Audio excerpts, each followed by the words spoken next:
یہ ایک ناقابل انکار حقیقت ہے کہ انسان کے لیے والدین ایسی نعمت عظمیٰ ہے جس کا کوئی نعم البدل نہیں۔ دین اسلام میں والدین کی اطاعت پر بہت زور دیا گیا ہے۔ والدین کی خدمت کو عبادت کا درجہ دیا گیا ہے، مگر افسوس صد افسوس کہ مغربی تہذیب نے والدین کو نہ صرف اولاد سے الگ کر دیا ہے بلکہ ان کو کسی ردی چیز کی طرح گھر سے اٹھا کر رفاہی اداروں میں ڈال دیا ہے۔ بے سہارا والدین اولاد کی توجہ کے منتظر رہتے ہیں۔ اولاد بوڑھے والدین کی عزت و تکریم تو دور، ان کی کفالت سے بھی گریز کرتی ہے۔ یہ وہ بات بھول گئے ہیں کہ دنیا کی دولت ایک بار چلی جائے تو پھر واپس آ سکتی ہے، مگر والدین ایک بار چلے جائیں تو واپس نہیں آ سکتے۔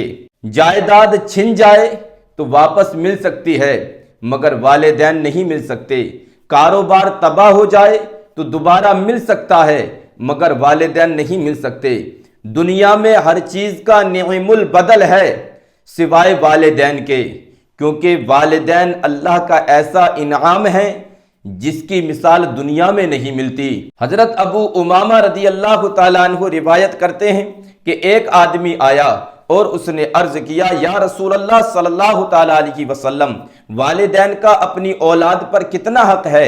آپ صلی اللہ تعالیٰ علیہ وسلم نے فرمایا، وہ دونوں تیری جنت بھی ہیں اور دوزخ بھی، یعنی ان کی خدمت کر کے جنت حاصل کر لو یا نافرمانی کر کے دوزخ کے مستحق ہو جاؤ۔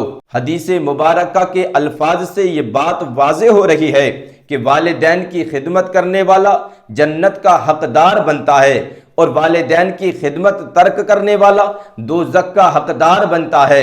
اگر کوئی نماز پنجگانہ ادا کرتا ہے کہ وہ جنت کا حقدار بن جائے، روزے رکھتا ہے، نوافل کی کثرت کرتا ہے، عمرے حج ادا کرتا ہے اور کثرت سے صدقہ و خیرات کرتا ہے تاکہ جنت اس کا مقدر بن سکے۔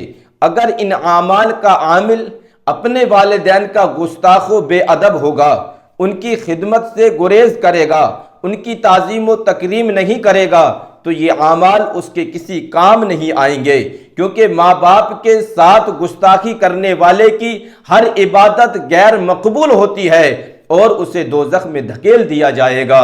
آقائے دو جہاں صلی اللہ تعالیٰ علیہ وسلم نے فرمایا، جو شخص اللہ تعالیٰ کی رضا کی خاطر والدین کی اطاعت کرے، اللہ تعالیٰ اس کے لیے جنت کے دروازے کھول دیتا ہے۔ اگر ایک ہو تو ایک دروازہ، اور جو والدین کے بارے میں اللہ تعالیٰ کا عاصی و نافرمان ہو اس کے لیے دوزخ کے دروازے کھل جاتے ہیں۔ اور اگر ایک ہو تو ایک دروازہ۔ اس شخص نے عرض کیا، اگرچہ وہ اس پر ظلم کریں؟ فرمایا، اگرچہ وہ اس پر ظلم کریں، اگرچہ وہ اس پر ظلم کریں، اگرچہ وہ اس پر ظلم کریں۔ ایک صحابی رسول جہاد کا مشورہ لینے کے لیے حضور نبی کریم صلی اللہ تعالیٰ علیہ وسلم کی خدمت میں حاضر ہوئے۔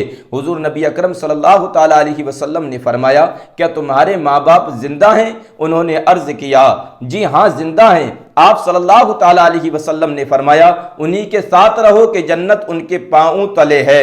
جن کے قدموں میں جنت ہے، جن کے قدموں میں رہنے سے ہجرت و جہاد کا ثواب ملے، جن کے قدموں کو دبانا نفلی عبادت سے افضل ہو، جن کے قدموں کے نیچے وقت کے امام اپنے رخسار رکھ دیں، واقعی ان کے قدموں کی کیا بات ہے۔ رسول اللہ صلی اللہ تعالیٰ علیہ وسلم نے فرمایا، اللہ تعالیٰ کی رضا والدین کی رضا ہے اور اللہ تعالیٰ کی ناراضگی والدین کی ناراضگی میں ہے۔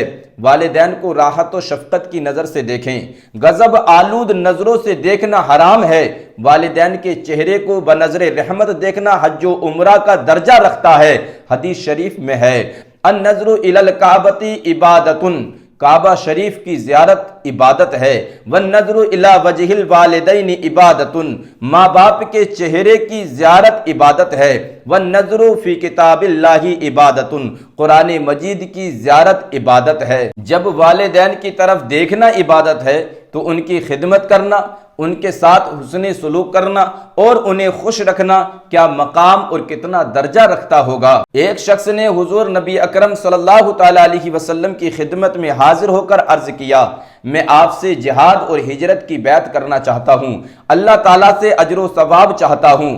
آپ صلی اللہ تعالی علیہ وسلم نے فرمایا، کیا تمہارے والدین میں سے کوئی زندہ ہے؟ اس نے کہا ہاں، بلکہ دونوں زندہ ہیں۔ آپ صلی اللہ تعالی علیہ وسلم نے فرمایا، اپنے والدین کے پاس جا اور ان سے اچھا سلوک کر۔ جہاد فی سبیل اللہ افضل ترین اعمال میں سے ہے۔ دشمن اسلام کے مقابلے کے لیے نکلنا معمولی بات نہیں۔ سرکار دو عالم نور مجسم صلی اللہ تعالی علیہ وسلم نے مجاہد فی سبیل اللہ کی شان اپنی زبان حق سے متعدد مواقع پر فرمائی، لیکن ماں باپ کی موجودگی میں جہاد کی کیا حیثیت ہے؟ ماں باپ بوڑھے ہوں اور اپنی اولاد کی طرف سے خدمت اور حسن سلوک کے متمنی ہوں تو اس وقت ماں باپ کی خدمت جہاد سے افضل عبادت ہے۔